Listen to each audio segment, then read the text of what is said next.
Good day mga ka-stock. For today's video ay magpapakabit tayo ng pipe ng 450 SR. Ito yung 450 SR CF Moto. Yeah. Palitan natin yung standard pipe nya ng SC Project. Buksan natin. Yan o. Nakapaloob na mga ka-stock para bibit-bitin na lang natin. So ayun mga ka-stock, sa atin pinagkatiwala itong 450 SR ni Kuya Edgar. Shoutout po.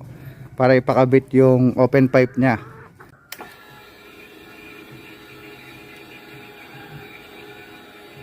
Tayin natin. Yeah.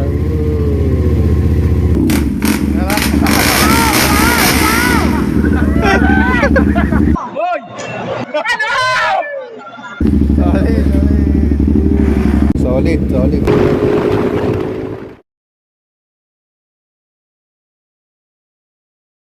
Audio Jungle.